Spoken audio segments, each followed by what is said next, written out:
com a gravação? Alguma restrição? Não? Tem, aceita a gravação? Ok. Bom, esse aqui é um mini currículo do nosso palestrante, o Raul Marim. Ele é consultor aeronáutico especializado em projetos regulatórios para aviação de negócios. Ele é piloto comercial de avião, administrador de empresa. Desde 2018, é diretor técnico da Associação Brasileira da Aviação Geral e foi representante da Aviação Geral no Sindicato Nacional dos Aeronautas, no BIEM 2014-2016. Ele é professor do curso de pós-graduação de Direito Aeronáutico do CEDIM, onde também fazemos parte, somos colegas lá.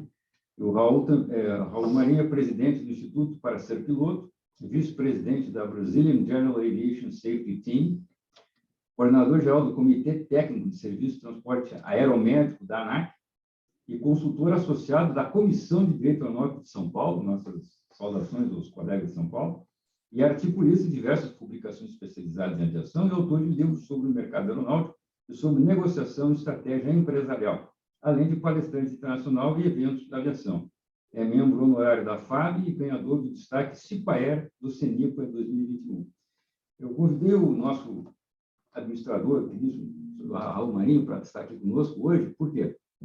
Porque tenho acompanhado a trajetória dele com as palestras que ele deu na Associação dos Magistrados Federais e também a questão profissional e a perspectiva que ele tem com aquela aviação de negócios, que as pessoas não dão muita bola, a gente fica só preocupado com a aviação de transporte aéreo regular, essas coisas todas. E nós estamos num momento, justamente, o Rio Grande do Sul, em particular, né, que o Rio Grande do Estado está aí agora fomentando o desenvolvimento da indústria aeronáutica aqui, com certeza o trabalho do Raul Marinho vai ter oportunidade aqui no nosso estado. Então, é por isso que eu trago para cá para investir conosco esse tempo. Agradeço aos colegas que eu sei que por razões profissionais e outros negócios não podem estar aqui agora, que prestigiem essa palestra e depois nos dê o retorno das informações. A palestra, talvez, se o Raul Marinho possa disponibilizar o resumo para nós, seria interessante para que eles possam acompanhar depois. Então, eu já, desde agora, eu já, considerando a audiência aqui, eu vou dispensar os protocolos formais a respeito de atas e coisas desse gênero. Na próxima reunião a gente fala, e eu vou dar todo o tempo necessário para o nosso consultor e convidado, Raul Marinho, fazer a sua palestra. Muito obrigado. Ok, muito obrigado, Fará. Bom dia, doutora Lucilene, bom dia a todos os advogados e advogadas que nos estão assistindo. É um prazer estar aqui, é um prazer estar próximo aí ao pessoal da aviação do Rio Grande do Sul, um estado que eu admiro e gosto demais. E obrigado ao OAB por essa oportunidade de falar um pouco sobre a aviação de negócios e sobre regulamentação aeronáutica, que são os assuntos que eu mais gosto de falar, na verdade. Gostaria de compartilhar aqui uma apresentação que eu preparei para o nosso evento de hoje. Um minutinho só. Aquela pergunta clássica da pandemia, né? Está todo mundo vendo a apresentação? Sim. Tá todo. Vocês estão vendo em modo apresentação ou ela na maneira bruta, digamos assim? Aparece os slides à esquerda e o central. Ela não tá Agora está em modo apresentação? Não. Não está. Não está passando a apresentação? Não, tá, mas só que ela está com os slides na parte lateral esquerda. Isso tem acontecido ultimamente. É estranho, mas, enfim, eu vou passar a apresentação nesse modo mesmo. Tá bom. Que eu já tive outras experiências aí com o Zoom dele não aceitar o modo apresentação, mas, enfim, isso é de menos. Bom, vamos lá. O que eu vou falar aqui hoje, pessoal, é sobre a regulamentação da ANAC e o que a regulamentação tem a ver com a aviação de negócios. Tá, ok? Então, eu gostaria, inicialmente, de explicar o que é a regulamentação da ANAC, né? Na Agência Nacional de Aviação Civil, os regulamentos, eles têm uma numeração sequencial, né? Então, a gente vai falar sobre números de RBACs. Então, sempre que a gente for falar de algum número, então, RBAC número 135, ele é o regulamento que trata dos táxis aéreos. Então, sempre que eu disser isso, eu vou explicar o que aquele regulamento se refere, tá ok? Eles são todos publicados por meio de resoluções da diretoria colegiada, da ANAC, e eles têm emendas, né? Então, eles, como se fossem versões do regulamento que acontecem sequencialmente. Então, só para o pessoal que não está muito habituado aí com a terminologia da ANAC, conhecer como é que funcionam os RBACs. Bom, e agora eu queria explicar para vocês o que é essa tal de aviação de negócios.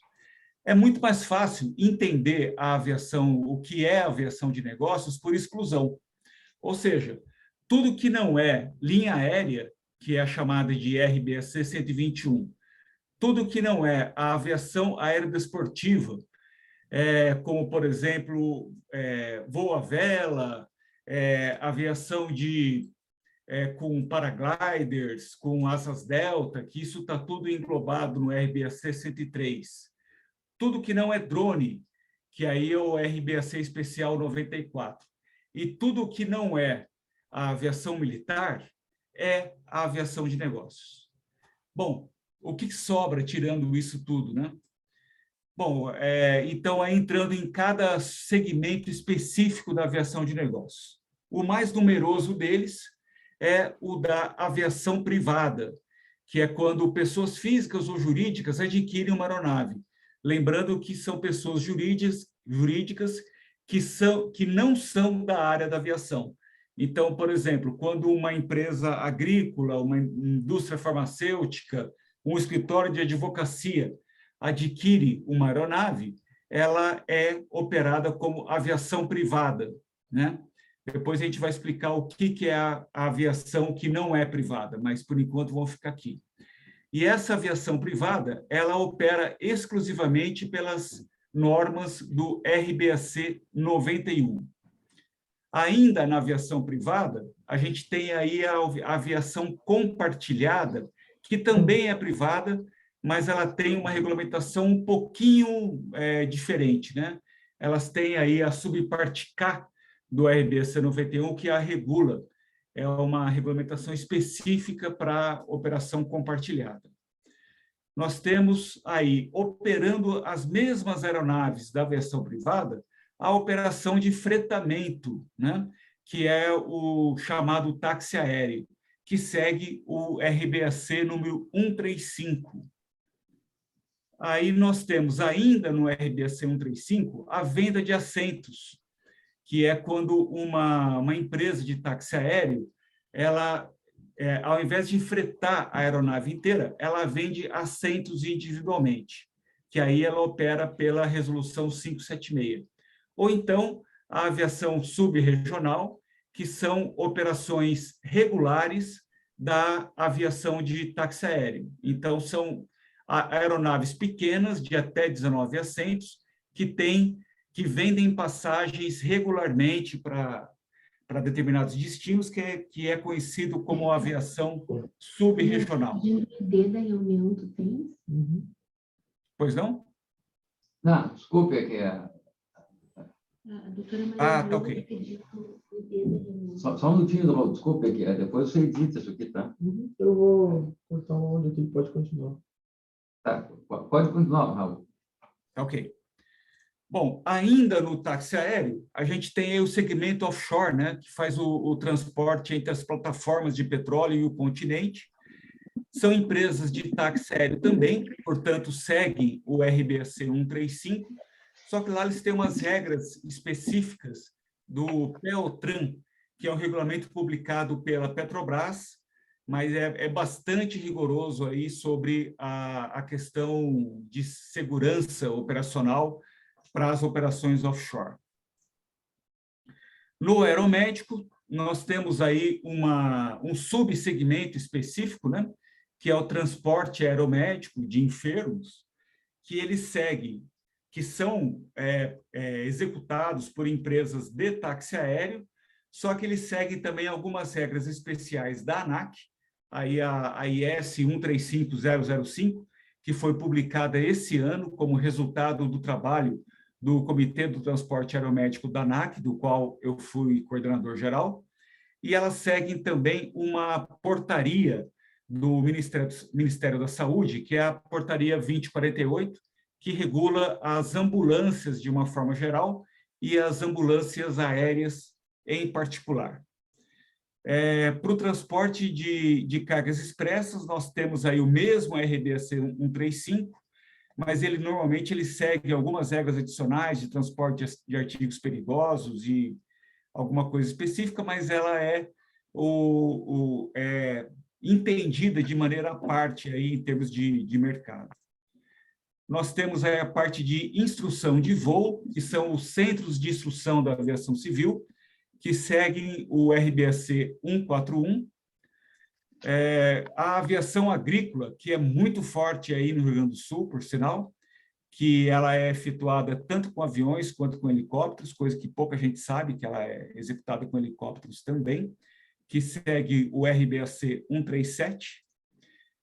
Os serviços aéreos especializados, como, por exemplo, os voos panorâmicos, a aerocinematografia, a reportagem aérea, a prospecção de sítios de mineração, a publicidade aérea, né, que são os aviões que puxam faixa na praia, de maneira geral, o serviço de combate a incêndios, todos esses são serviços aéreos especializados que podem ser executados pela aviação privada, ou seja, RBAC 91, ou pelas empresas de táxi aéreo que adotam o RBAC 135. E no caso específico dos voos panorâmicos, existe um regulamento específico, que é o regulamento 136, utilizado por empresas privadas que realizam os voos panorâmicos. Se for uma empresa de táxi aéreo, ela já pode efetuar o voo panorâmico sem nada adicional. As polícias militares e bombeiros têm um regulamento específico na ANAC, que é o RBAC 90. E aqui uma curiosidade, eu destaquei aqui nesse helicóptero, onde está escrito Polícia Militar, isso dá uma certa confusão, porque, embora seja um helicóptero de utilização de uma organização militar, né, que no caso é a Polícia Militar, ela não ela é uma operação civil para todos os efeitos, né? Então, ela é utilizada por uma organização militar, mas não é igual às operações da FAB, por exemplo, que aí não são regulados pela ANAC, no caso da FAB. No caso da Polícia Militar, ela é uma operação civil, né, regulado pela ANAC, e tem um regulamento específico aqui para isso, que é o RBAC 90. Pois não, doutora Maria Luísa? Pois não? Bom, se alguém quiser interromper a apresentação que eu comento, estou à disposição, tá? Perdão, é que houve um problema. Tá, ok. Bom, prosseguindo aqui, o que é a aviação do Estado, né? É uma operação civil pública, são aeronaves civis públicas, né? Que seguem o mesmo RBAC 91 das aeronaves privadas, só que elas são de propriedade do Estado, né? Como, por exemplo, as aeronaves executivas dos governos estaduais, aeronaves de algumas autarquias, como é o caso do IBAMA, e isso não tem nada a ver com, por exemplo, a aeronave presidencial, que ela aqui não dá para ver direito, nesse círculo amarelo, ela tem uma designação da FAB. Ou seja, embora o avião que o presidente utiliza seja uma aeronave de transporte de passageiros, uma aeronave executiva, ela é de propriedade da FAB. Então, ela não segue a regulamentação da ANAC, nesse caso. E, finalmente, nós temos aí os eVTOL, que é a nova categoria de aeronaves aí que está surgindo, que são de aeronaves elétricas de pouso e decolagem vertical, que ainda não existem na prática, né? Elas estão em desenvolvimento e que terão um RBAC específico no futuro, que vai regulamentar esse segmento específico, né? Então, esse é o contexto geral da aviação de negócios. como vocês viram, são diversos regulamentos, que depois eu vou enviar essa apresentação em PDF para compartilhar com vocês, para vocês assim, terem um guia dos regulamentos da ANAC, o que cada um se refere. Bom, e saindo um pouco da área regulatória, né? Qual o tamanho dessa aviação de negócios? Hoje nós estamos falando aí em aproximadamente 9.500 aeronaves. A grande maioria delas são aeronaves a pistão, né? São aquelas aeronaves que têm um motor semelhante, são aeronaves a hélice, que tem aquele motor semelhante aos motores automotivos, né? Depois nós temos aí o segmento dos aviões turbohélice, os helicópteros turboeixo, né? Que são duas categorias também bastante numerosas. Os aviões de reação, que são os famosos jatinhos, né? Que hoje são, aqui no Brasil, nós temos a segunda maior frota do mundo. Nós nunca tivemos tantos jatinhos no Brasil como nós temos agora. Isso aconteceu devido à pandemia, né? Uma migração muito grande para a aviação de negócios, dos antigos usuários da aviação comercial. E aí o pequeno segmento dos helicópteros a pistão, que está diminuindo a cada dia, né? Fora isso, nós temos mais 5.000 e quase 5.800 aeronaves experimentais, que são aeronaves de pequeno porte. Nós vamos entrar em detalhes mais sobre estas, né? Assim, em termos comparativos, a linha aérea do Brasil hoje tem aproximadamente 500 aeronaves. Então, considerando tudo aqui, nós temos, somando, né, 15.000 aeronaves da aviação geral, sendo quase 10.000 da aviação de negócios, versus 5.500 aeronaves somente da linha aérea, que é a mais conhecida, né? Buenas. Entrando aí na questão dos regulamentos, o que cada um desses regulamentos regula, né? Vamos começar falando aí do transporte aéreo público, que ele pode ser o transporte aéreo público de passageiros e cargas com 19 assentos ou menos, 19 passageiros ou menos, ou 20 passageiros ou mais. Sempre que a gente tiver falando de transporte aéreo público para aeronaves de até 19 passageiros, elas são reguladas pelo RBAC 135, e com 20 passageiros ou mais, pelo 121, né? Esse que é o limite que cada regulamento atua, né?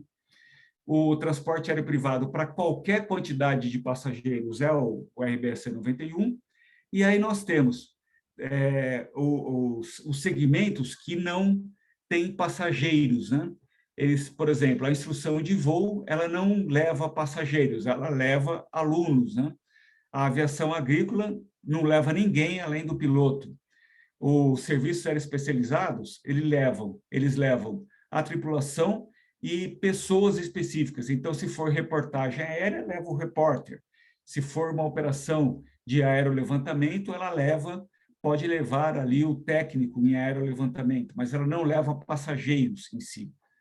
As aeronaves de segurança pública, elas levam os militares que operam esse tipo de aeronave e também outros tripulantes, né? Como, por exemplo, médicos que entram nessas aeronaves, quando elas fazem resgate aéreo e tal, mas ela não leva os passageiros propriamente ditos. A única exceção são os voos panorâmicos, né? Em que eles levam passageiros, que são os passageiros do voo panorâmico em si. É a única exceção para esse segmento aí de serviços aéreos especializados. Bom, e aí fazendo uma diferenciação do que são os aviões grandes e os aviões pequenos nas operações de transporte aéreo regular e não regular. Ambas são reguladas pelo RBAC 119, que é o de certificação das operações de transporte aéreo regular. Bom, então nós temos a operação regular 121, que é a linha aérea que todo mundo conhece, né? Tanto a doméstica quanto a internacional, e que aí são operados pela Gol, pela Latam, pela Azul, e algumas empresas específicas de transporte de cargas, como é o caso da APSA, Total e assim por diante. Essa aviação mais visível, né? Que todo mundo conhece, que as pessoas compram passagem e voam, faz um voo aí de Porto Alegre para São Paulo, Porto Alegre até Miami e assim por diante, que é a operação 121 regular. Depois nós temos a não regular 121, que são os voos charter. Então, por exemplo, você tem aí um voo vendido por uma empresa de turismo, né? Para fazer, quando ela vende um pacote aí Porto Alegre e Porto Seguro, por exemplo. E ela não é uma linha aérea regular, ela é não regular, porque ela só acontece naquela oportunidade, né? E existem as charteiras, que são empresas que só fazem isso. A gente tem aí o caso hoje da Sideral, que ela opera Boeing 737, mais modificados com até 60 passageiros, para transportar até 60 passageiros em assentos premium, né? Assentos mais sofisticados, que são utilizados por times de futebol ou grandes empresas que levam seus executivos para um evento, enfim, para esse tipo de operação. Elas são as não regulares do RBAC 121. Depois nós temos aí as operações regulares do 135, operados por alguns poucos táxis aéreos. Aqui a gente tem a Azul Conecta como o caso mais, a maior operadora de subregional, né? Nós temos também a Baeté, que opera lá na Bahia, a Aerosul, opera aí no Paraná, e as não regulares 135, que são os táxis aéreos aí que todo mundo conhece, como a Líder, Elisul, TAM, versão executiva e assim por diante. E aqui uma observação, que existe um regulamento específico para as companhias aéreas estrangeiras que operam no Brasil, em voos sempre internacionais, né? Esse regulamento é o RBAC 139. Bom, aqui, infelizmente, não vai dar para fazer a animação. Vamos ver se vocês veem. Vocês estão vendo esse slide aí? Só com o RBAC 91 aparecendo? Sim, então. Estão? Bom, então aqui vai dar para fazer a animação. Bom, pessoal, como é que essa história toda funciona? A gente tem aqui um regulamento básico, né? Principal, que é o RBAC 91, que regula, no caso da operação privada, só a operação privada, mas todas as demais operações, tanto táxi aéreo, linha aérea, etc., eles também têm que seguir esse regulamento, que é a regulamentação básica. Bom, o objetivo desses regulamentos todos, aí entrando um pouco na parte de segurança, é garantir a segurança para esse cara aqui, que é o passageiro. Esse cara aqui, ele é o mais frágil, certo? De toda essa cadeia. E para garantir a segurança desse cidadão aqui, nós temos um regulamento, uma regulamentação, que eu não vou entrar em detalhes aqui, mas é uma regulamentação específica de aeronavegabilidade. Isso quer dizer o seguinte, que é a regulamentação sobre os equipamentos, né, as aeronaves, toda uma regulamentação técnica aí de como essas aeronaves são certificadas, elas são construídas, elas são mantidas e assim por diante. Então, esse passageiro aqui, ele se encaixa aqui nesse regulamento para ter um pouco mais de segurança, certo? Em relação à aeronavegabilidade, as questões técnicas de construção da aeronave. Aí, todo esse conjunto aqui, ele se encaixa no RBAC 91, que são regras que trazem uma camada adicional de segurança. Aí, pessoal, para alguns segmentos específicos, como é a instrução de voo, que segue o RBAC 141, a aviação agrícola, serviços aéreos especializados e assim por diante, nós temos aqui uma camadinha adicional de segurança, que ela é do próprio RBAC 91, mas a gente tem uma camada especial de segurança aqui para dar um pouco mais de segurança para o RBAC 91. Aí, cobrindo todo isso, nós temos uma camada já bem robusta de segurança, que é a camada de segurança do RBAC 135, do táxi aéreo. Aí nós já entramos na questão de assimetria de informações. Até o RBAC 91, tanto com as operações de serviços aéreos especializados, de instrução, etc., nós temos uma baixa assimetria de operações, ou seja, quem está operando, quem está voando, o passageiro que está, ou às vezes nem passageiro que está voando no RBAC 91, ele conhece razoavelmente bem aquela operação. Então, para pegar aí a operação mais frequente, né, que é a operação privada, a pessoa que tem o seu próprio avião. Se ela tem o seu próprio avião, ela sabe como aquele avião é mantido, ela que comprou o avião, então ela sabe, ela tem como saber como é a segurança daquela operação. Mas quando uma pessoa freta uma aeronave, né, de um táxi aéreo, aí operando pelo RBAC 135, é um pouco mais difícil de ela saber como que essa aeronave é mantida, enfim, como é o treinamento desse piloto e assim por diante.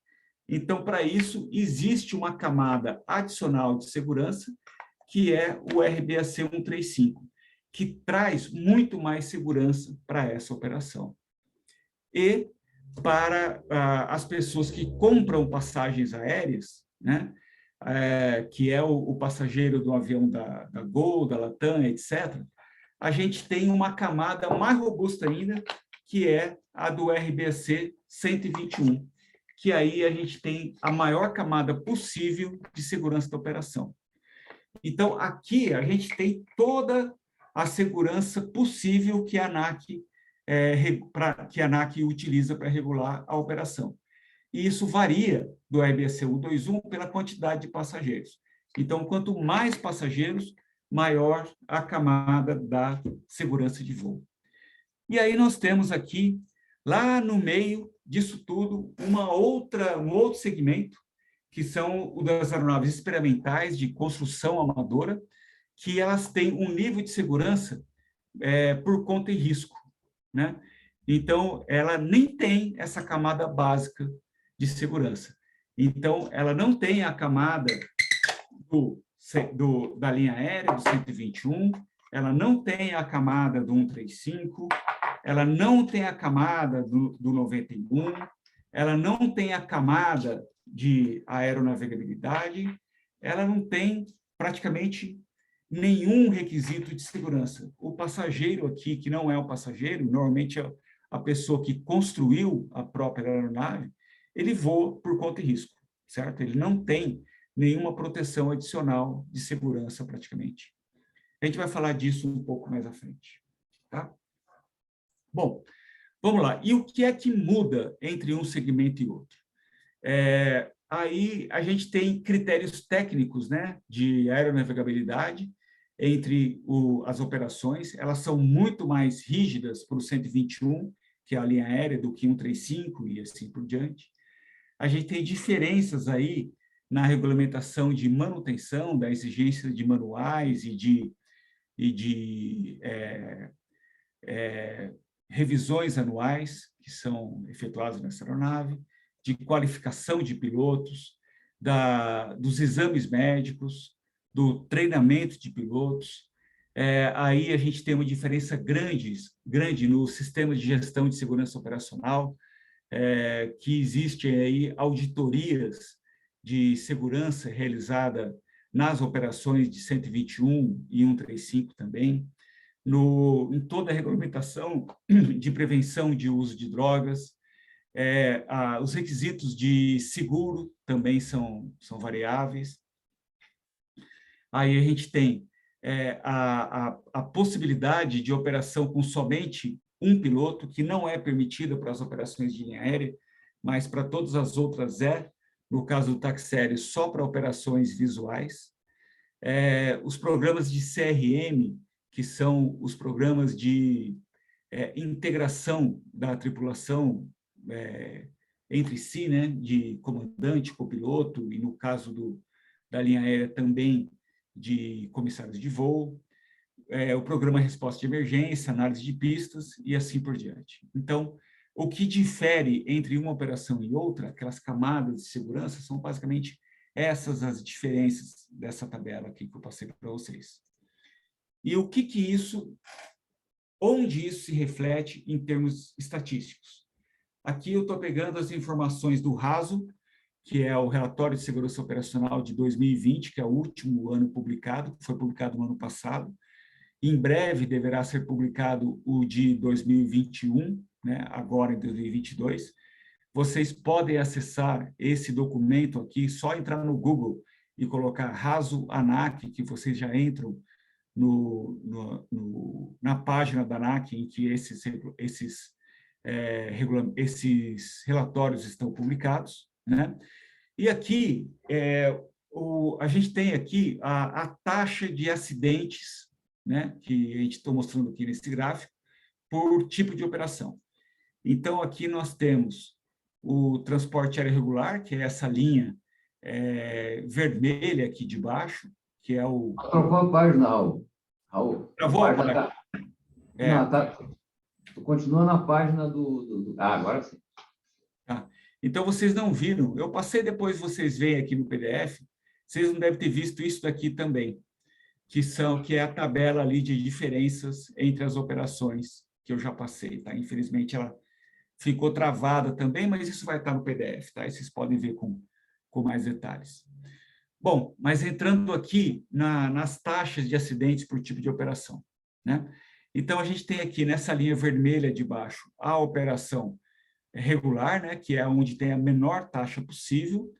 Depois, aqui em roxo, o táxi aéreo. Aqui em amarelo, a instrução de voo. Aqui em azul, a operação privada, né? E aqui a de cima aqui, que é a que tem a maior taxa de acidentes por horas de voo, que é a operação de aviação agrícola.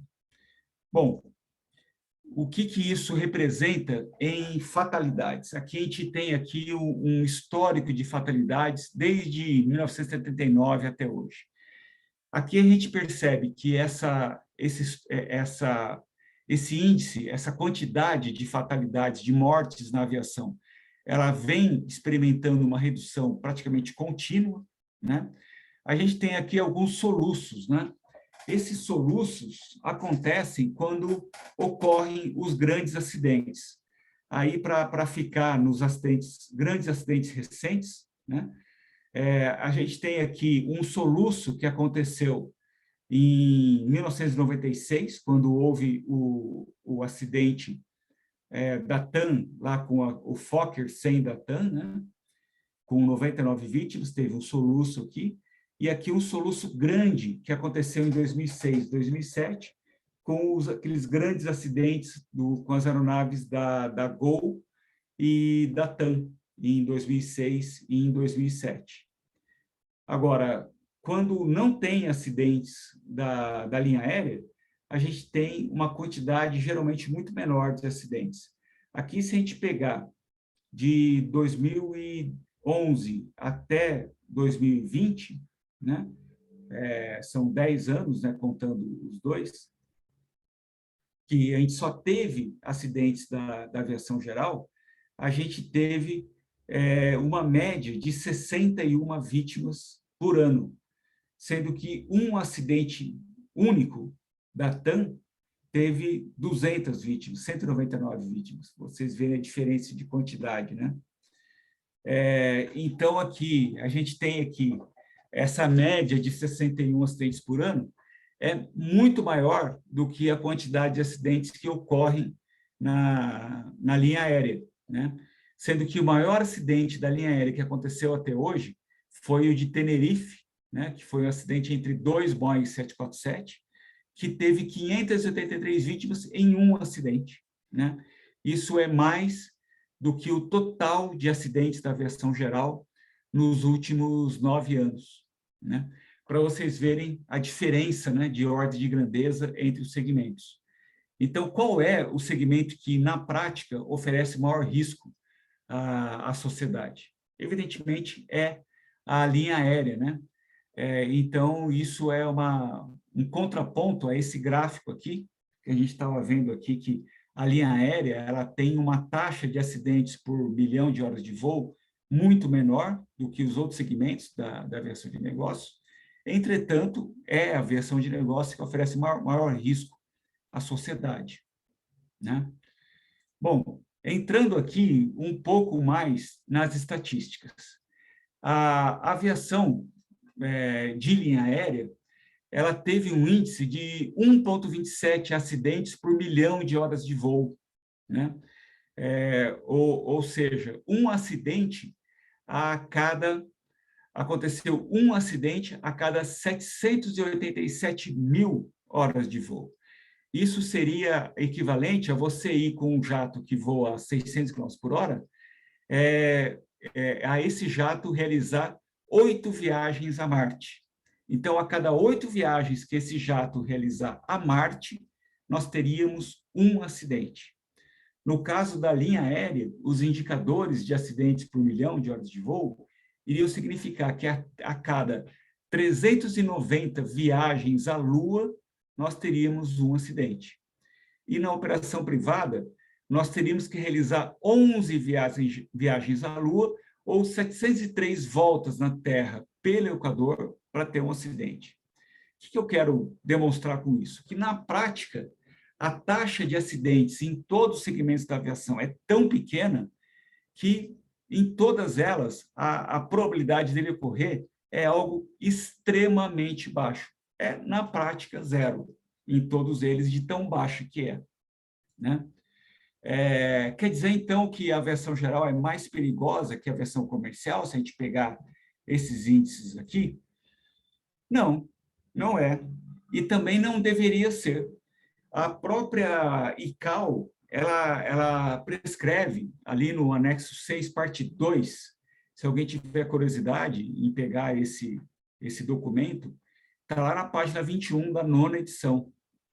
Ela já prevê que a aviação geral, ela não precisa ter, não tinha deixa eu pensar aqui essa ligação, ela não precisa ter o mesmo nível de segurança da linha aérea, né? É admitido que a aviação geral tenha uma maior liberalidade nos conceitos de segurança, porque se não houvesse, ela não teria como ocorrer.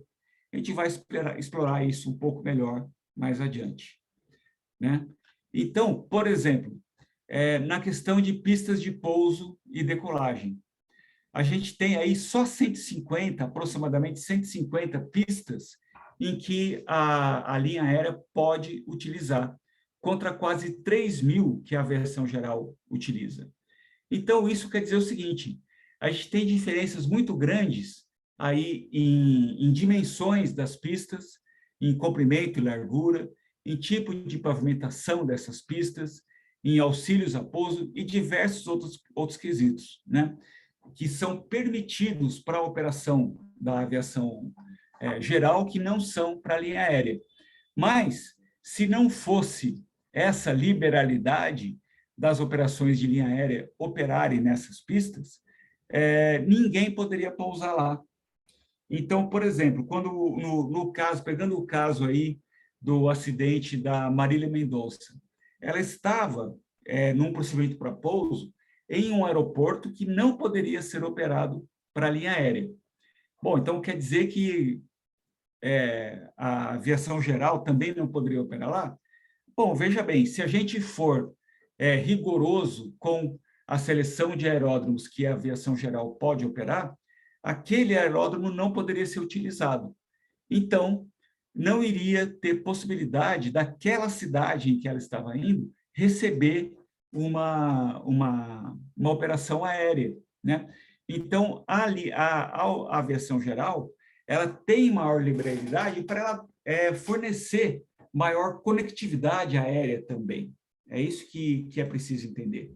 No caso de aeródromos, né, a gente tem que os aeródromos públicos, que só podem ser utilizados pela linha aérea, são 509 aeródromos somente, e a maioria deles está concentrada aí no sul e sudeste, né? Praticamente metade deles está no sul e sudeste. E a outra metade está no restante do Brasil. Então, se nós fôssemos muito rigorosos com a seleção de aeródromos para a aviação geral, o norte, nordeste, centro-oeste não poderiam praticamente operar. Lá onde está a maioria dos aeródromos asfaltados, que tem operações por instrumentos, e assim por diante, né? Agora, vamos comparar questões de altitude também, e assim por diante, né? Agora, vamos comparar os aeródromos privados, os 2.500 aeródromos privados que a aviação de linha aérea não pode operar. Olha só a quantidade de aeródromos privados que existem no Nordeste, Norte e Centro-Oeste, né?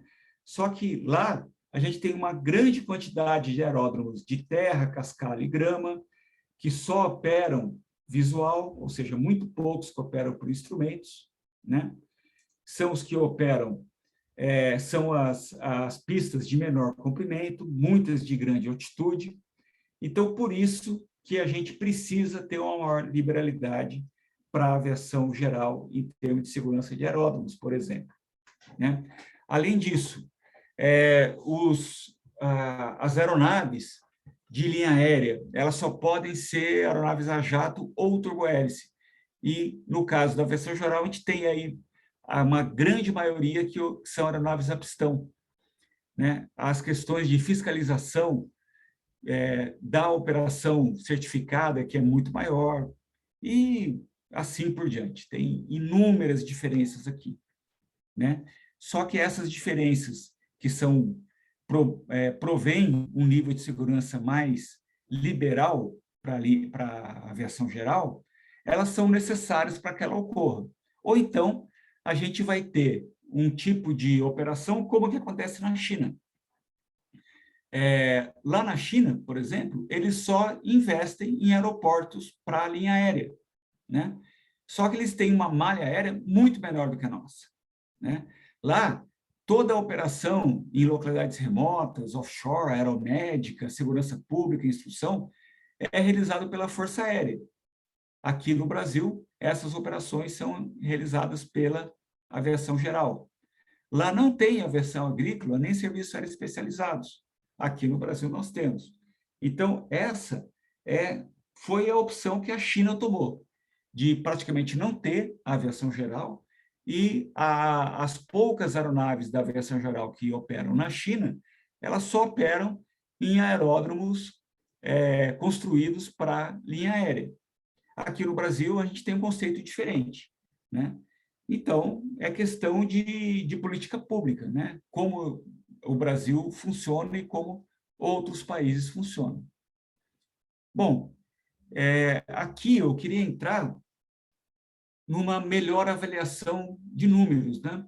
Pegando aqui uma matéria que aconteceu logo depois do acidente da Marília Mendonça, falando que o táxi aéreo sofre 16 vezes mais acidentes do que a aviação comercial.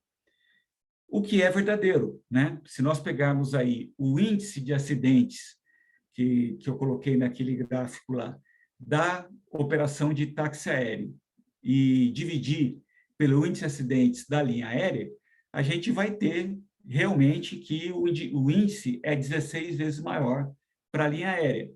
Mas isso é falacioso, né? Dizer que ele é 16 vezes menos seguro. Porque, no caso da linha aérea, ele é tão baixo, esse indicador é tão baixo, que se ele fosse 0,01, daria praticamente na mesma, né? Em termos de quantidade. E a taxa de acidentes fatais da 121, ela, na prática, é igual. Ela é zero, sempre, porque ela não ocorreu nenhum acidente fatal com a 121. Então, se for fazer essa comparação, ela nem faz sentido. Então, na verdade, não é que a aviação geral é menos segura do que a linha aérea. É que a comercial é tão segura que nem tem como fazer uma comparação. É esse que é o ponto. E a gente tem aqui, no táxi aéreo, um problema que a ANAC tenta resolver, nós lá na ANABAG tentamos há muito tempo, que é combater o táxi aéreo clandestino, que entra na conta lá dos acidentes da aviação geral, mas, na verdade, ela é uma operação clandestina, uma operação que nem poderia ocorrer, né? Que é você vender transporte aéreo, vender fretamento de aeronaves com aeronaves que não são certificadas para realizar esse tipo de operação, que é uma operação muito menos segura do que as operações certificadas. Então, vamos lá. A gente tem aqui algumas questões a resolver para melhorar a segurança da aviação geral, que vai modificar muito os índices de acidentes. O primeiro é o táxi aéreo clandestino, né, que eu acabei de falar. Depois, isso é uma especialidade aí do Dr. Fará, que é melhorar as questões de informação, que elas, aqui no Brasil, elas ainda são deficientes, né? A gente precisa de uma nova política pública da SAC para isso. Aumentar os recursos para fiscalização. A gente precisa combater o uso de aeronaves utilizadas em operações ilícitas, como o tráfico de drogas, crime organizado, etc. Que esse tipo de operação também apresenta um nível de segurança muito menor, né? E quando acontece um acidente com esse tipo de operação, ela entra na nossa conta, né? Entra na conta da aviação geral e não deveria, né? A chamada aviação de garimpo, que ocorre lá em pistas não fiscalizadas, no meio do mato, também é outro que entra na conta, quando ocorre um acidente, entra na conta da aviação geral. A chamada MACA, que é a manutenção aérea clandestina, né, que usa as bogus parts, que são peças aeronáuticas reaproveitadas de acidentes aéreos, né, que também necessita ser maior combatido. As questões de impunidade e corrupção, né, que acho que vocês que são aí da área do direito podem responder melhor. Isso não é uma exclusividade da aviação, mas sempre que ocorre a impunidade e a corrupção, elas acabam afetando diretamente a segurança da aviação. O fato da aviação geral ter uma frota envelhecida, né? Então, isso também deveria haver incentivo do poder público para uma renovação de frota da aviação geral, para a gente ter uma frota mais moderna e, portanto, mais segura também. Todas as questões que a gente já comentou aqui de infraestrutura aeroportuária, isso está sendo resolvido agora com o Plano Aeroviário Nacional, a nova versão do plano da SAC, para realizar investimentos em infraestrutura para a aviação geral e, portanto, melhorar o nível de segurança nosso aqui. As questões regulatórias mesmo, que era muito complexa no Brasil, difícil de cumprir, que vem sendo resolvido com o programa Voo Simples.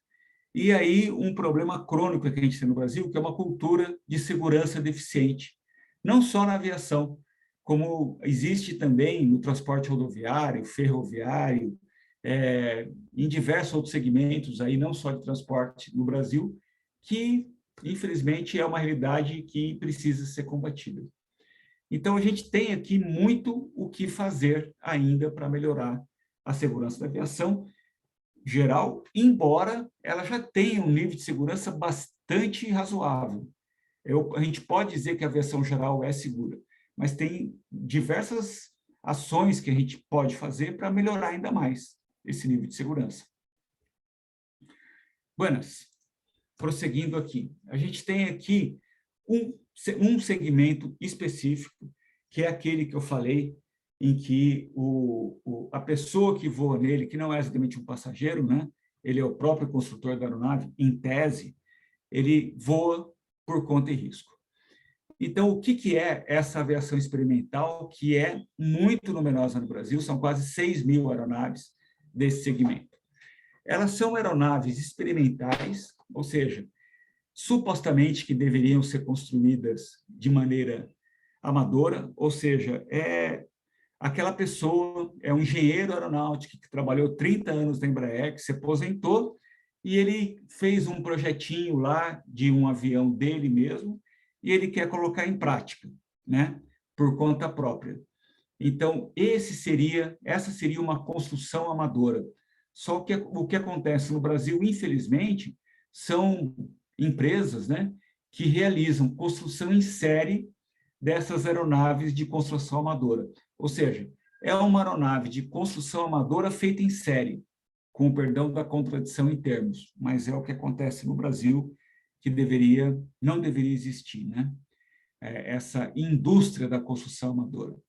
A gente tem aí um caso que ficou bem conhecido, que foi o do Papa Romeu Zulu Romeo Alfa, que foi aquela aeronave em que morreu o Roger Agnelli, né, que foi o ex-presidente da Vale do Rio Doce, que era uma aeronave de construção amadora, que a gente não consegue imaginar o presidente da Vale do Rio Doce colocando um macacão e indo lá com uma chave de fenda no final de semana construir essa aeronave.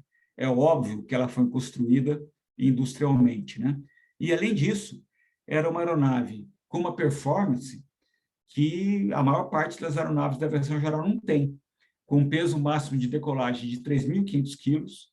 Ela era dotada de uma turbina de 1.000 HP, pentapá, né, com 5 pás, ou seja, um conjunto motor e hélice extremamente sofisticado, que voava a 460 km por hora e com 7 assentos. Ou seja, se a ideia de você fazer uma aeronave de construção amadora é porque aquela pessoa que voa nela por conta e risco é a única pessoa que está a bordo, aqui você tinha, além daquela pessoa a bordo, mais 6, né, que não são aquelas pessoas. E toda aeronave de construção amadora, aeronave dita experimental, ela tem essa plaquinha aqui do voo por conta e risco. Existe no painel essa plaquinha, dizendo que esta aeronave não satisfaz os requisitos de aeronavegabilidade, ou seja, ela não tem a construção dela e a manutenção dela não é verificado pela ANAC, né? Ela não tem lá aquela primeira camadinha de segurança que eu estava mostrando para vocês, em que a pessoa fica nessa camadinha inicial de segurança, que é da certificação da aeronave. Ela não tem essa camada, ou seja, a pessoa que voa nela, ela voa por conta e risco mesmo. Agora, normalmente, nesse caso aqui, por exemplo, da aeronave que morreu o Roger Agnelli e toda a sua família, inclusive pessoas que nem eram diretamente aparentadas a ele, como a sua nora, eu duvido que ela entrou lá no avião, viu essa plaquinha e falou assim, nossa, o voo é por conta e risco. Ah, então, será que eu devo entrar nesse avião ou não? Óbvio que não. Então, se essa história de voo por conta e risco, eu perguntaria, de quem? Por conta e risco de quem, né? As pessoas que entram nessa aeronave, às vezes, nem têm como saber o risco que elas estão realmente correndo. Então, pessoal, para a gente entender aqui como que essa aviação experimental funciona. Aqui nós temos 2 aviões. Um deles é experimental e o outro não é experimental. Ou seja, um possui essa camada adicional de segurança que eu falei aqui, né? Essa camada de certificação de aeronavegabilidade, e a outra não. Vocês conseguem diferenciar um avião do outro? Né? Se isso tivesse um jogo dos 7 erros aqui, qual é a diferença entre um avião e outro? Olhando aqui, eu estou vendo a matrícula, a pintura da faixa, que, aliás, é semelhante, o fato de um ter uma hélice com 3 pás e a outra com 2, mas mesmo assim, esse avião que tem 2 pás, ele poderia ter 3, né? Só que esse avião de cima, aí, ele é um avião experimental. E o avião de baixo é o avião certificado, certo? O avião de cima custa 1/3 do preço do avião de baixo, porque a certificação é provavelmente um dos itens mais onerosos de uma aeronave, porque o processo de certificação, ele é extremamente caro, demorado, demora muito para essa empresa aqui, que no caso é a Cirrus, é um grande fabricante americano de aviões da aviação geral, ele tem até paraquedas no avião, para vocês terem uma ideia. Ele tem, hoje, esse avião tem um equipamento que é um botão que você aperta. Se o piloto passar mal e desmaiar, morrer, que seja, o passageiro ele pode apertar aquele botão e o avião ele encontra o aeroporto mais próximo e pousa naquele aeroporto, né? Ele faz todo o procedimento de pouso e para sobre a pista. Ele freia o avião sobre a pista, inclusive, né? Para vocês terem uma ideia do nível de segurança desse avião, né? Ele é certificado. O de cima é um RV-10. Ele é vendido em kits, né? Você, tipo, sabe aqueles aviões de plastimodelismo que você monta de plástico? É mais ou menos a mesma coisa, só que em tamanho grande, né? E, obviamente, não é de plástico, ele é de alumínio. Aí você compra o kit, monta e voa com ele. E, na verdade, você nem monta, você manda ali para uma indústria de construção amadora montar para você. Mas eles voam à mesma velocidade, olha aqui. Cada um deles, eles voam, eles levam 3 passageiros, eles têm um motor muito parecido, praticamente igual, eles voam praticamente a mesma velocidade, só que esse aqui, o experimental, é vendido em kits e o outro é vendido pronto, né? O avião experimental, ele não pode ser utilizado em atividades remuneradas, como, por exemplo, um táxi aéreo, o outro pode. E, como eu disse, ele custa 1/3 do preço, porque ele é voos por conta e risco. E o avião certificado, não. Ele é certificado pela autoridade, ele é verificado pela autoridade. O fabricante, ele assume a responsabilidade por falhas estruturais nesse avião, né? Ele é obrigado a indenizar as vítimas de um acidente, se for verificado que for causado por uma falha estrutural dele, né? Ele segue as diretrizes de aeronavegabilidade, né? Que é uma espécie de recall, né? E se for identificado algum problema estrutural, digamos, congênito, ele é groundeado, ou seja, ele não pode mais voar. E se esse problema não for resolvido, ele é banido da indústria. Ele simplesmente não pode mais ser voado por ninguém. Enquanto que um avião experimental, ele tem uns boletins, que eu vou mostrar aqui, recomendados pelo fabricante. Olha só, nesse acidente aqui, foi com o fabricante, olha só como é que é estranho, o fabricante foi essa Aerocentro. Espera aí, deixa eu colocar aqui no modo apresentação. Olha só, para começo de conversa, um acidente com a avião experimental, até pouco tempo ele nem era investigado. Agora ele é investigado pelo CENIPA com uma investigação aí mais ou menos, né? Eles emitem aqui esse relatório simplificado. Então, esse avião é igual àquele da foto, é um RV-10, e fabricante, construtor amador, que aqui no caso foi essa tal dessa Aerocentro, que é uma empresa que construiu aquela aeronave, que ele é de construção amadora, mas ele foi construído por uma indústria de construção amadora. Buenas. Ele não tem um certificado de tipo, por isso que ele está com ZZZ aqui. Porque ele não tem um certificado, cada um é um. E olha só, para esse avião existia um boletim publicado por um outro fabricante, que é a Flyer, né? Que é um outro fabricante de construção amadora do segmento, que se aplicava a todos os aviões desse tipo RV-10 aqui. E aí, pessoal, o que aconteceu? Aconteceu o acidente e ninguém ficou sabendo, ou quase ninguém ficou sabendo desse boletim aqui, porque é um boletim que foi publicado pelo próprio fabricante. O cara que tinha uma aeronave construída por um outro fabricante não teve acesso a esse boletim. Enquanto que, no caso das aeronaves certificadas, elas têm um relatório final do CENIPA, um relatório muito mais robusto do CENIPA, avaliando tudo o que aconteceu. E aí, a Cirrus, que foi o fabricante, se aquele problema foi identificado para aquele modelo certificado de aeronave, é o modelo chamado de SR-20, todos os proprietários desse modelo de aeronave vão receber um boletim, obrigatoriamente, né, que é a diretriz de aeronavegabilidade, que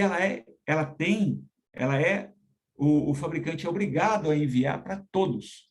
Existe um regulamento da ANAC, aqui no caso é o RBSC número 39, que regula isso, de modo a garantir que todos os operadores daquele modelo de aeronave recebam aquela diretriz de aeronavegabilidade para que eles verifiquem aquele item que foi apontado. E essa verificação, ela tem um prazo para ocorrer, e se for algum item muito sensível, nenhum avião do mundo vai poder voltar a voar enquanto aquele item não for verificado, não for resolvido. A gente teve aqui um exemplo muito dramático que aconteceu recentemente com a Boeing, né? Não sei se vocês se lembram, aí o Boeing 737 MAX, houve 2 acidentes, e aí foi publicada uma diretriz de aeronavegabilidade nos Estados Unidos, groundeando, ou seja, impedindo que todos os aviões daquele tipo voassem no mundo. Isso representou perdas de bilhões de dólares para a Boeing, porque ela não estava conseguindo mais vender o 737 MAX para ninguém, os aviões que ela havia produzido ficaram estocados, ou seja, parou tudo por mais de 2 anos, né? E aí a Boeing ela teve que fazer adequações à aeronave, ela teve que fazer adequações ao programa de treinamento daquela aeronave, e nenhum avião Boeing 737 do planeta pôde voar durante mais de 2 anos. É isso o que significa existir uma diretriz de aeronavegabilidade, que se houvesse, no caso daquele avião experimental que a gente fez, teria evitado um novo acidente, como de fato aconteceu com aquele tipo de aeronave. Entenderam, então, como é que funciona a diferença entre os segmentos?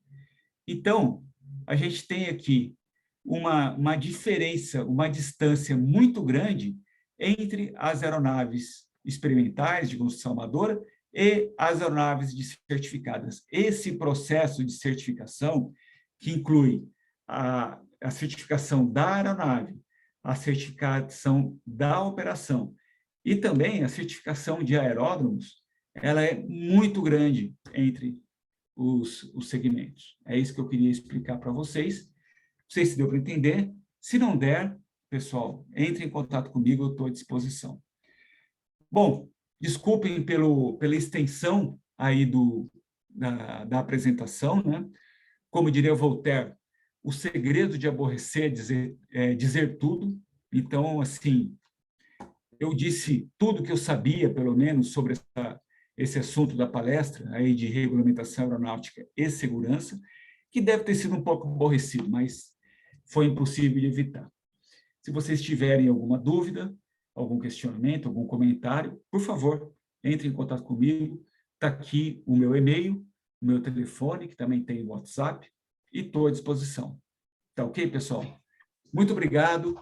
Foi um prazer realizar essa palestra para vocês e, como já disse, Estou à disposição. Um grande abraço.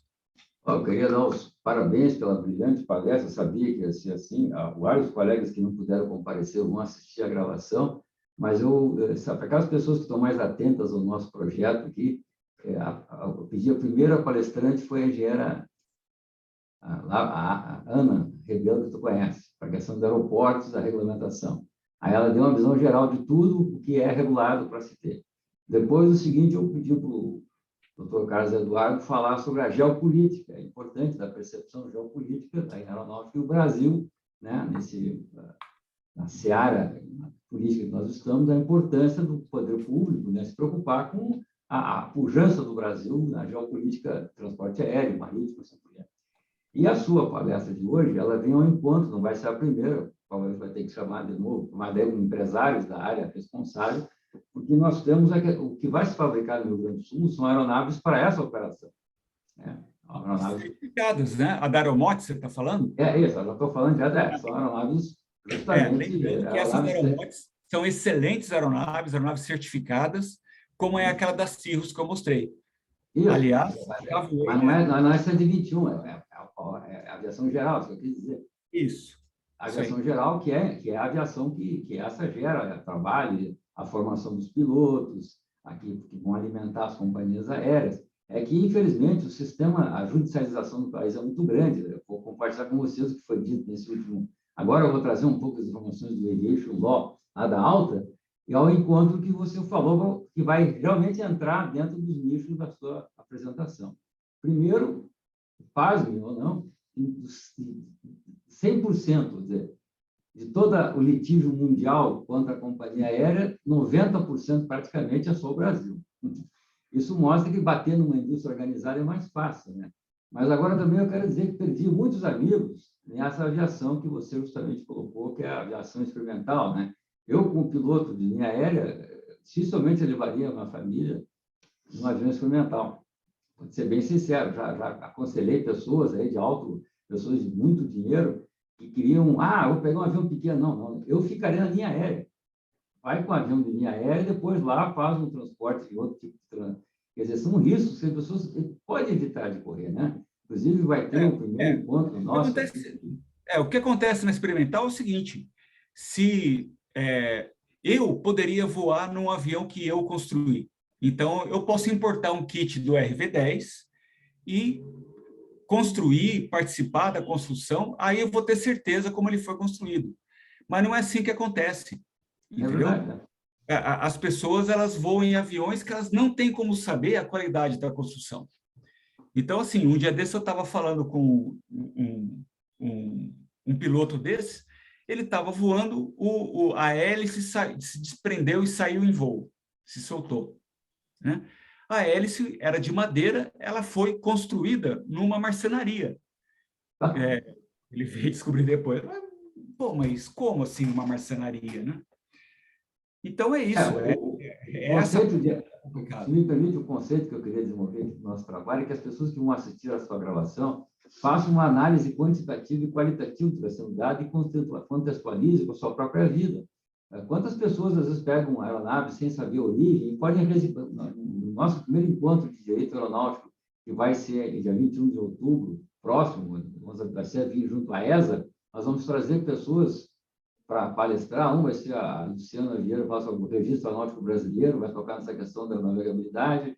Depois vai ter a questão do fator humano na segurança aeronáutica. Nós vamos falar com o pessoal do DSE sobre a segurança do transporte aéreo, construções próximas aos aeroportos. Tudo isso aí que você falou justamente mostra a vulnerabilidade que a gente pode suprimir com cultura aeronáutica, né? A cultura de transporte aéreo é seguro. Lamentavelmente, tem pessoas que acham que é mais seguro andar de moto que de avião, que é um absurdo. Eu não estou falando besteira, já ouvi pessoas dizerem isso. Então, a tua palestra é importantíssima para que as pessoas, os membros dessa comissão e aqueles que vão assisti-la com mais calma, desfrutem de uma percepção muito bem clara e bem... todas as pessoas que eu ouvi falar sobre esse assunto, tu és uma pessoa que tem uma didática muito boa, que simplifica e grava para as pessoas. Essa palestra pode salvar muita gente de um acidente aeronáutico, acredito eu.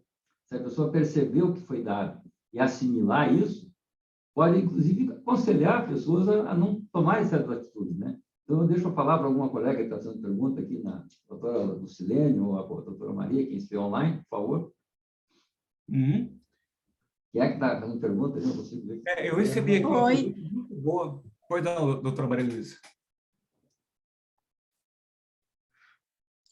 Não, eu só gostaria de agradecer. O tema é muito importante. Eu tinha uma noção sobre o RBH, RBAC, né, de companhia aérea, mas não com todas essas especificidades que o senhor nos passou. Então, agradeço muito, gostaria realmente de receber esse material para ficar como um material de consulta mesmo, para o nosso uso pessoal e profissional, porque os dados estão extremamente importantes. Muito obrigada. Deixa eu aproveitar, já que a colega falou RBH, é que o registro, os RBHA ainda existem alguns na questão de aeroportos, é que isso aí quando era o DAC que os emitia. Então, ainda Sim. existem alguns que são válidos, só para deixar bem claro, já que alguém vai escutar a gravação, os regulamentos brasileiros de homologação aeronáutica, alguns são válidos. Alguns, assim, com dados específicos, inclusive, que eu citei no trabalho. Mas o RBAC são os mais modernos, depois que a ANAC tomou já. Tem alguém fazendo pergunta a mim ali? Uma curiosidade só. Hoje existe somente um RBHA válido, que é o RBHA 66, que cuida da formação de comissários e mecânicos. E é o único que houve um mutirão muito recente, entre o final do ano passado e o começo desse ano, para substituir todos os RBHAs por RBACs e as ICAs pelas ISs. Então, houve uma modernização aí, um mutirão de modernização da ANAC. Eu posso fazer a pergunta que a colega está fazendo aqui, a doutora Maria Luísa Targa, ela é a nossa secretária-geral, que está fazendo doutoramento fora, então está nos prestigiando aqui no encontro, queria agradecer a generosidade. Ela pergunta aqui, eu vou deixar que você responda, a resposta já está dada quando responde. O passageiro de táxi aéreo consegue, antes de realizar o voo, obter informação se a aeronave é experimental? Eu acho que... Permita responder? Claro. O que acontece é o seguinte, bom, em tese, né, não existiria táxi aéreo com aeronave experimental. Todos os táxi aéreos do Brasil só podem empregar aeronaves certificadas e, mais do que isso, elas, além de serem certificadas, elas seguem um plano de manutenção e um plano de operações muito mais rigoroso do que as aeronaves e operações privadas, por exemplo. Esse é um ponto. Então, nenhum táxi aéreo pode empregar aeronave experimental, se for um táxi aéreo legítimo. Agora, existem táxis aéreos clandestinos, né, táxis aéreos piratas, que eventualmente utilizam aeronaves experimentais, e isso é um problema. Então, aí eu vou responder de uma outra maneira. Como é que o fretador ou o passageiro tem como saber se aquele táxi aéreo que ele vai embarcar, ele é um táxi aéreo legítimo ou pirata? Tem uma maneira extremamente simples. É você baixar um aplicativo que está nas lojas de aplicativo Android e iPhone, chamado Voo Seguro, ou melhor, Voe Seguro. O Voe Seguro é um aplicativo muito simplesinho, em que você coloca a matrícula do avião. A matrícula do avião é como se fosse a chapa do carro, né? Então, na cauda está lá, PTABC, aquilo é a matrícula do avião. Então, você digita PTABC, e como resultado vai aparecer se aquela aeronave é autorizada a realizar uma operação de táxi aéreo ou não. Então, isso engloba não só o fato dela ser experimental. Se ela for experimental, é impossível ela ser autorizada para táxi aéreo.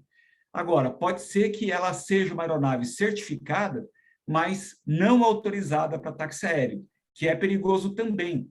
E aí ela vai informar isso. E existe também um outro truquezinho, aí não só para táxi aéreo, eventualmente você vai entrar num voo em um avião de um amigo, né? Ah, um amigo chamou, pô, vamos voar comigo esse fim de semana, tal.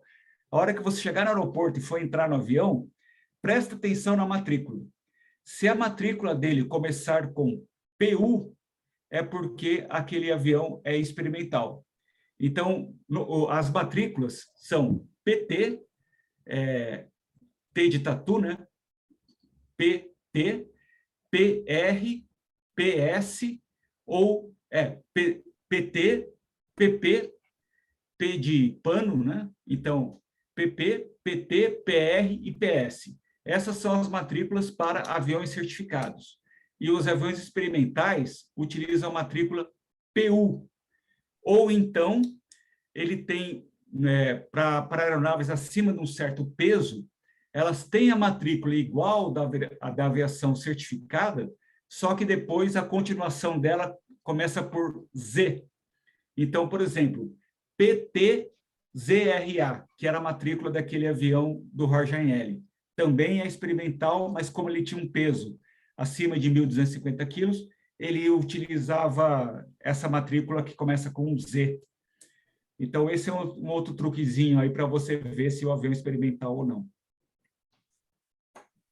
Olha, Alberto, aqui, agradecer realmente a palestra, muito instrutiva, então não vai ser a primeira, com certeza, presencialmente, com mais calma, com um público também mais garantido, presencial, para não tirarmos dúvida, mas eu agradeço ao Raul pela sua generosidade em nos doar esse tempo de vida, a sua experiência, e com certeza alguma vida pode ser salva hoje, quando as pessoas escutarem essa sua palestra, e verificar, que eu falo, ele tem que ser protagonista da própria sorte. A segurança, a cultura de segurança começa com o próprio passageiro, aquele que vai usar o serviço aéreo. Isso é dito. Não é a companhia aérea somente que é responsável. Você, o transportador, mas você que é o transportado também tem que espiar a sua própria culpa. E vou dizer mais, como disse o Dr. Fábio Morcello, the duty to mitigate the loss. Quer dizer, cada um de nós, sul-americano, é muito exigente nesse quesito. Se você vai voar uma aeronave que você tem dúvida, primeiro, faça uma pergunta para você mesmo, é seguro, né? Eu sempre, quando começo uma palestra sobre aviação, eu pergunto para as pessoas assim, se eu pegasse vocês e colocasse um alumínio blindado e pressurizado, vocês sentassem dentro de um monte de combustível, e botasse 2 queimadores lá e tocasse fogo nisso, e pendurasse vocês no céu, vocês já estariam seguros isso? E voando a 900 km por hora, a 12 mil metros de altura e a menos 40 graus de temperatura externa. Mas o que torna isso seguro? Certificação, norma de segurança, tudo que você falou. São os epitélios legais de segurança, que eles não podem ser desprestigiados. Então, a indústria aeronáutica, ela é modelo agora, queria só complementar nosso encontro para a gente sair no horário, 11h30, como nós temos combinado. Eu queria contribuir, agradecer, e só trazer 3 pontos importantes da perspectiva desse encontro do Aviation Law da Alta. Primeiro, judicialização excessiva prejudica a precificação de tudo no país. As empresas aéreas começam a cobrar por essa diferença. Por exemplo, a cobrança de bagagem, ela tem que existir, porque peso é pago, tá entendendo? Essa cultura de gratuidade é justa, né? É questão de quem usa, paga. Quem não usa, não paga.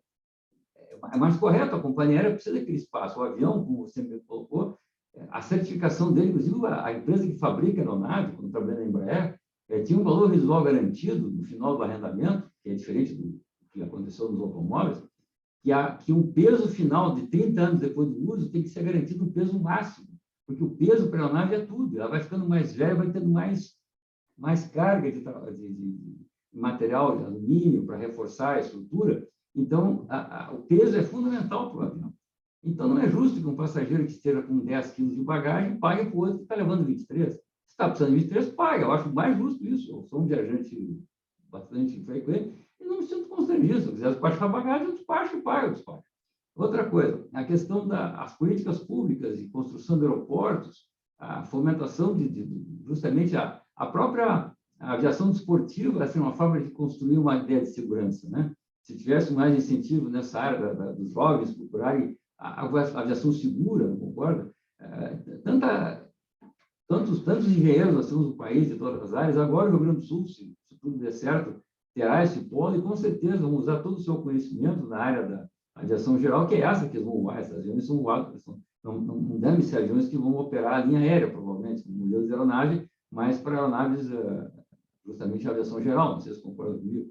Então, a formação de pilotos, de técnicos, de manutenção e tudo, tenderá a crescer. E um outro ponto que eu queria só colocar, recentemente, aqui no Rio Grande do Sul, houve um impasse de um prédio que iam construir próximo à área aeroportuária, e existe uma portaria, 1424, que foi editada em 14 de 2 de 2020, do DCE, né, que restringe, por a questão de espaço aéreo, né, a utilização disso. Em São José dos Campos, nós namoramos, para compartilhar a última história, havia uma construção próxima onde eu morava, da São João, que é na aproximação final do aeroporto Stumpf, lá do engenheiro Stumpf, né? E aí, quando eu fui visitar a obra, eu cheguei com o pessoal da construção, tia, mas isso aqui está meio alto para estar aqui. Não, está tudo autorizado, não sei o quê. Bom, daí eu comentei com pessoas que estavam a fim de investir, eu falei, quem tiver dinheiro, compre as coberturas, talvez tenha que ser cortado. Aí eu fui ridicularizado, mas só falei, não publiquei nada. Eu presidi a comissão de aeronáutico lá em São José dos Campos. E não deu outra, cara. Tiveram que cortar os andares, porque realmente existe um plano de aproximação de segurança, isso é internacional, como você mesmo disse. Quer dizer, um simples aeródromo que é operado no Brasil, se tiver a operação para mais pessoas, tem que ter certificação adequada, concorda? Então, eu acho que a sua palestra de hoje vem engrandecer os nossos trabalhos.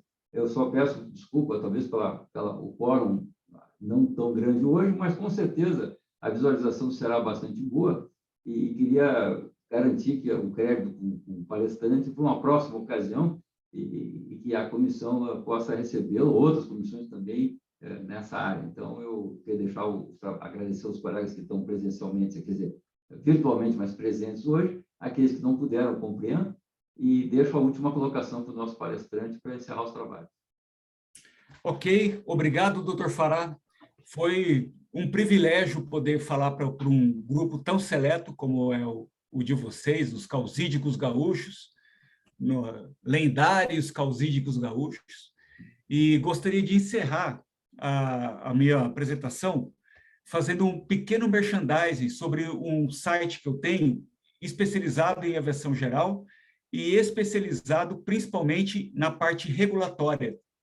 Então, a quem interessar a parte de regulação da aviação geral, está aqui.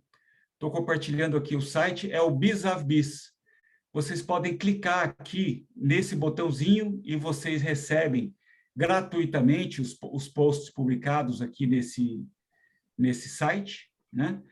Está aqui o nome dele, é BisAvBis, bizav.biz, e será um prazer ter assinantes gaúchos aqui no meu sitezinho, tá ok? Muito obrigado a todos, foi um prazer, um grande abraço.